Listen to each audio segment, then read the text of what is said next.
అందరి శుభోదయం. జనవరి 7, 2025 మదనపల్లి, కలికిరి మరియు అణతూరు మాట సంబంధించిన సమాచారం. ముందుగా కలికిరి మార్కెట్ విఐబి మండి అధినేత అక్బర్ గారు ఇచ్చిన సమాచారం మేరకు ₹70 నుంచి ఆరంభ ధర, ₹130 ముగింపు ధర. టుడే కలికిరి మార్కెట్ టమాటా small boxes ₹70 starting rate, ₹130 ending rate. ఇక అణతూరు మాట విషయానికి వస్తే అణతూరు మాట దిగుమతి రేటుతో పోలిస్తే పెద్దగా మార్పు లేదు, ఇంచుమించు అలాగే వచ్చింది.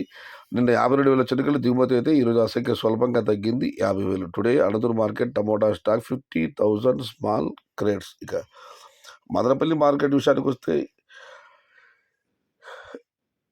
ఇప్పటి వరకు జీపీఆర్ మండి అధినేత వెంకటేష్ గారితోనూ మరియు పలు మండీల మేస్త్రీలతో మాట్లాడడం జరిగింది. వారు ఇచ్చిన సమాచారాన్ని ఒకసారి బేరీజ్ వేస్తే, క్రోడీకరిస్తే నిన్నటితో పోలిస్తే పెద్దగా మార్పు లేదు, స్వల్పంగా తగ్గిందని మాత్రమే చెప్పాలి. మదనపల్లి మార్కెట్లో పెద్ద మార్పులు కాకపోతే నిన్నటితో పోలిస్తే తగ్గింది. నేను మీకు తెలిసిందే, టాప్ అండ్ టాప్ ₹270 వెళ్ళడం జరిగింది. ఇవాళ దిగుమతి తగ్గింది. మరి చూడాలి ధరలు ఎలా ఉంటాయో, ఏ మేరకు ఉంటాయో. ఇది ఈరోజు మదనపల్లి, కలికిరి మరియు అణతూరు మాటకు సంబంధించిన సమాచారం.